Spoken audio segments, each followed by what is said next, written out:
Hey Anthony, how you doing? It's Chris. So I finished the initial testing, and I thought I might do a reveal for you of my new rig. So here we go. This might take a while because there's a lot to see, but I'll try to make it quick. A lot of this stuff you've already seen, but here we go. Ooh, it's kind of like looking up the legs of a pretty girl, except for she's all stainless steel, baby. Dual pumps in the Blichmann Terminator. Not one, not two, but three hellfire burners,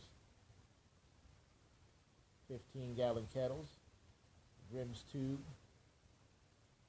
and a shelf. Yeah, baby.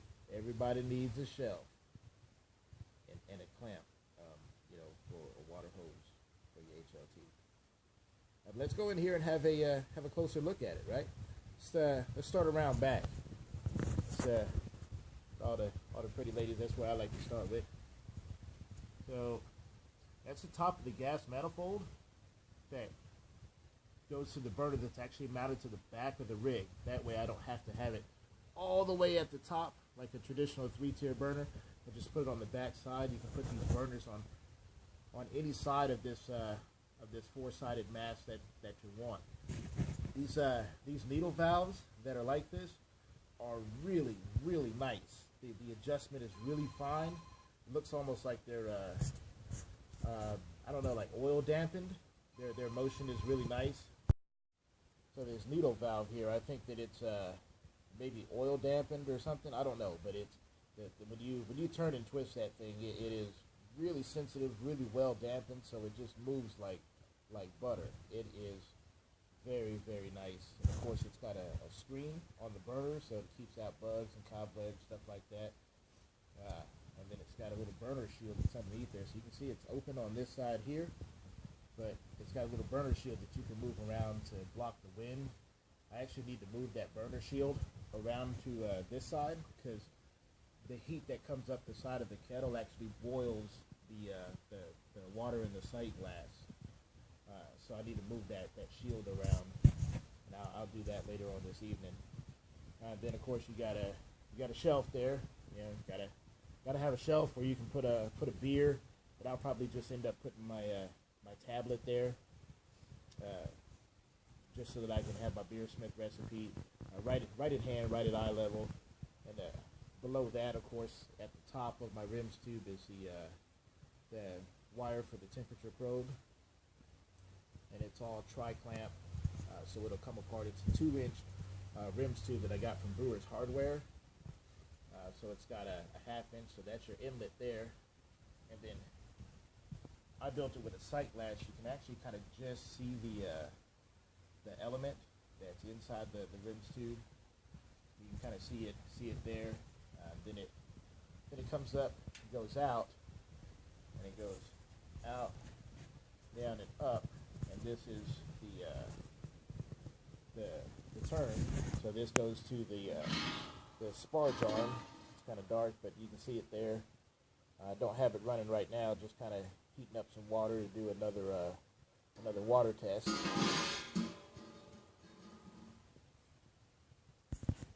But so the way that this is my mash tun, the way that this works is that it'll actually come out of the mash tun. Of course, control the flow with a ball valve, and it'll go down, and then it'll go into this pump here, into the inlet, and then it'll go out the outlet just above the plate chiller, and it goes up and into the bottom of the RIMS tube. And then, of course, it goes up the RIMS tube and into the sparge arm, and it'll just recirculate like that. And of course, you've already seen my control panel. And of course, it's measuring the temperature in the RIMS tube right now. I don't actually have the element running, but if I wanted to, I could recirculate. So turn on my recirculation pump. You can see that the light comes on, and then turn on the element.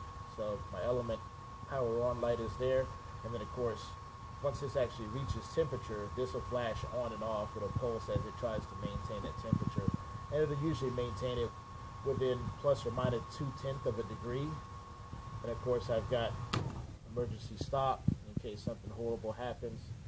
Then you just give it a twist and you're back in business. If for some weird reason I end up turning off this recirculation pump or power fails or something, if I turn that off, the element will automatically turn off. So the element will not fire unless the pump is on. I turn on the pump, and then we're back in business. And then, of course, the element is on or off, just like normal. And then I've got a separate pump for the chiller loop. So this will be for my boil pot, and we'll talk about that now. But basically, this will basically just run the pump for whirlpooling and for the chilling process. That's the only thing that this pump does. So this will be basically my sanitary pump.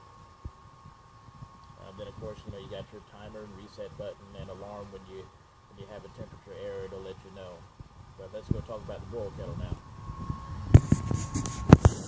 So this here is my boil kettle, and I think you've seen this before. This is actually the first big kettle that I bought. So this one's got the same kind of sight glass on it, 15-gallon kettle. It's got that tangential inlet. You can go online and read about this. I got it from Northern Brewer. You can get it from Midwest Supplies. Got a ball valve on there, control the speed. But the way that I've got this set up is that you come out of the boil kettle and into the bottom of the pump, and then come out of the pump and into the whirlpool inlet. You can see the side of the inlet there, and it'll just spin everything inside here. Let that go for about 10 minutes, and then shut the pump off, and then let the whirlpool go till it stops swirling. And then all I have to do is take this out, take this one thing out, and just plug it into the wart in on the plate chiller down below. And then of course run a hose out the back of the plate chiller, and we are chilling. So there's only 2 hoses in this entire system that I actually have to move around. I can run the entire system with 2 hoses moved. So all I'm essentially doing is just connecting a hose to the hot liquor tank to the bottom of the mash tun, so that I can underlet the mash and let the strike water fill the mash from the bottom. That way I don't have any dough balls. And then move that same hose from the hot liquor tank to the RIMS tube when I'm ready to recirculate. So that's one hose, and then the other hose is just moving from the whirlpool port on the boil kettle to the input of the chiller. And that's it. And if I wanted to be truly lazy, I could get a 3-way ball valve and a couple extra hoses, and then not have to detach anything ever. And the entire system can be cleaned in place. So I don't have to move any of these kettles either.